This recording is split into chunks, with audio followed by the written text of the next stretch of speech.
सिंह और आप देख रहे हैं द नेटिजन न्यूज। आइए नजर डालते हैं अब तक की खास खबरों पर। एएमयू सकारात्मक और कंस्ट्रक्टिव ढंग से नजर आए, न कि पृथकतावादी विचारों के लिए जाना जाए। अलीगढ़ में प्रबुद्ध जन सम्मेलन में भाजपा राज्यसभा सांसद सुधांशु त्रिवेदी मंगलवार को रघुराज पैलेस पहुंचे।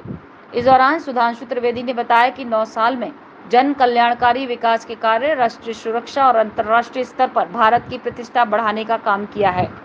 उन्होंने कहा कि प्रधानमंत्री मोदी अमेरिका के दौरे पर जा रहे हैं। ये भारत के इतिहास के पहले प्रधानमंत्री हैं जिन्हें अमेरिकी संसद के संयुक्त सत्र को 2 बार संबोधित करने का अवसर मिला है। अमेरिकी राष्ट्रपति द्वारा डिनर के लिए इनवाइट भी किया गया है। यूनिफॉर्म सिविल कोड के सवाल पर कहा कि यूनिफॉर्म सिविल कोड हमारे लिए सामान्य मुद्दा नहीं है, ये हमारे मूल मुद्दों में से एक था। 1980 में भारतीय जनता पार्टी बनने से पहले 1951 में जनसंघ के समय से ही हमारे लिए मुद्दा रहा है। भाजपा के घोषणा पत्र में भी ये मुद्दा है। उन्होंने कहा कि ये हमारा मुद्दा नहीं है, संविधान निर्माताओं का मुद्दा रहा है। संविधान में आर्टिकल 44 में कहा है कि समान नागरिक संहिता होनी चाहिए। 3 बार सर्वोच्च न्यायालय इसकी अभिव्यक्ति कर चुका है। संविधान निर्माताओं का जो भाव था वही सुप्रीम कोर्ट का भी है। विधि आयोग ने इस संबंध में सुझाव मांगे हैं, कुछ राज्य कार्रवाई कर रहे हैं। तकनीकी और संवैधानिक दृष्टि से इस पर आगे बढ़ा जा रहा है। वहीं मणिपुर में हिंसा को लेकर उन्होंने कहा कि विषय बहुत संवेदनशील है, सरकार पूरी संवेदनशीलता के साथ इस पर नजर रखे हुए है। उन्होंने कहा कि जैसे ही हिंसा शुरू हुई थी, गृह मंत्री अमित शाह कर्नाटक का चुनाव छोड़कर गए थे। सरकार सभी पक्षों से बात कर रही है और पूरी गंभीरता से प्रयत्नशील है कि स्थिति नियंत्रण में आए और उसका समाधान निकले।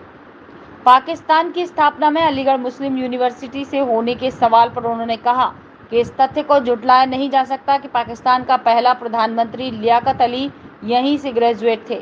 जवाहरलाल नेहरू ने अपनी किताब discovery of India page number 403 में लिखा है कि मुस्लिम लीग की स्थापना का मूल स्रोत अलीगढ़ मुस्लिम विश्वविद्यालय है। अब सेकुलरिज्म के वो सूरमा जो मुसलमानों को सेक्युलर कहते हैं, उन्हीं के पिता और नाना की किताब कोट किया है। वो जो निर्णय लेना चाहें। ये मामला हिंदू मुसलमान का नहीं, ये मामला कट्टरवादी सोच का है जो देश के अंदर अलगाव बिखराव को बढ़ाते रहते हैं। एएमयू के अंदर भी ऐसे तत्व सक्रिय रहते हैं। उन्होंने कहा कि एएमयू प्रशासन और छात्रों को ध्यान रखना चाहिए कि देश की महत्वपूर्ण विश्वविद्यालय में सकारात्मक और कंस्ट्रक्टिव ढंग से नजर आए, न कि पृथकतावादी विचारों के लिए जाना जाए। उन्होंने कहा कि बेहतर होगा कि स्वप्रेरणा से काम करें। हम चाहते हैं कि फोटो सिर्फ दीवार से नहीं, उनके दिल से भी निकले। वहीं 2024 लोकसभा चुनाव में छोटे दलों के साथ समझौते को लेकर उन्होंने कहा कि उत्तर प्रदेश में लोकसभा चुनाव में पिछली बार से अधिक सीटें मिलेंगी, शानदार सफलता अर्जित करेगी। हालांकि गठबंधन के सवाल को टालकर लक्ष्मण सिंह राघव की रिपोर्ट। मुझे ये लगता है कि उद्धव ठाकरे जी मूलतः जिस पार्टी के थे उनका स्टैंड यूनिफॉर्म सिविल कोड के ऊपर क्या था, मगर मैं स्पष्ट करना चाहता हूँ, यूनिफॉर्म सिविल कोड हमारे लिए कोई सामान्य मुद्दा नहीं है। ये हमारे मूल मुद्दों में से एक था और 1980 में भारतीय जनता पार्टी बनने से लेके 1951 में जनसंघ बनने तक ये हमारे लिए सदैव मुख्य मुद्दा रहा है। और हम भाजपा का कोई भी एक घोषणा पत्र कोई हमारा विरोधी नहीं दिखा सकता जिसमें हमने इस मुद्दे का उल्लेख नहीं किया। परंतु ये मुद्दा हमारा नहीं है, संविधान के निर्माताओं का मुद्दा है। संविधान सभा की डिबेट को आप देख लीजिए। संविधान में आर्टिकल 44 में नीति निर्देशक तत्वों का उल्लेख है, directive principles of the constitution, जिसमें साफ साफ ये कहा गया है कि समान नागरिक संहिता होनी चाहिए। एक नहीं, कम से कम 3 बार सर्वोच्च न्यायालय इसकी अभिव्यक्ति कर चुका है। तो अर्थात जो संविधान निर्माताओं का भाव था, जो सर्वोच्च न्यायालय का भाव है, उसी भाव को लेकर भारतीय जनता पार्टी विचार कर रही है। फिलहाल अभी वह प्रक्रिया ये है कि विधि आयोग ने सुझाव मांगे, कुछ राज्य उस पर कार्रवाई कर रहे हैं। तो वैधानिक दृष्टि से, तकनीकी दृष्टि से विषय जब आगे बढ़ेगा तो वो आपकी जानकारी। सपा के सांसद का बयान आया है कि 2024 का सबसे बड़ा चेहरा अखिलेश यादव होंगे।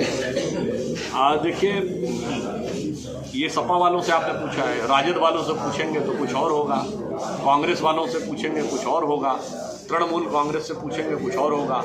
वैसे इधर साइड के क्षेत्र में, ब्रज क्षेत्र में, ग्रामीण क्षेत्रों में कहावत होती है, मल्लन से मल्ल घनेरे, बाहर न तो घर में बतेरे। यानी कुश्ती लड़नी हो तो एक से एक लड़ने के लिए तैयार है, बाहर नहीं तो घर के अंदर ही एक दूसरे से लड़ने के लिए तैयार है। मुझे लगता है बयान कहीं ना कहीं उसी तरफ संकेत दे रहा है। मणिपुर में हिंसा नहीं रुक पा रही है, क्या करेंगे? मणिपुर में हिंसा नहीं रुक पा रही है। मणिपुर का विषय बहुत संवेदनशील है। सरकार पूरी संवेदनशीलता के साथ, सजगता के साथ उस पर नजर रखे हुए है। आप याद करिए, जैसे ये हिंसा शुरू हुई थी, गृह मंत्री श्री अमित शाह जी कर्नाटक का चुनाव छोड़कर वहां गए थे। सरकार सारे पक्षों से बात कर रही है और हम पूरी गंभीरता के साथ प्रयत्नशील हैं कि स्थिति पर नियंत्रण भी हो और इसका एक समाधान भी निकले। सर लास्ट सवाल है मेरा, पाकिस्तान की स्थापना क्या अलीगढ़ मुस्लिम यूनिवर्सिटी से हुई थी? देखिए, इस तथ्य को तो नहीं झुटलाया जा सकता कि पाकिस्तान का पहला प्रधानमंत्री लियाकत अली यहीं के ग्रेजुएट थे।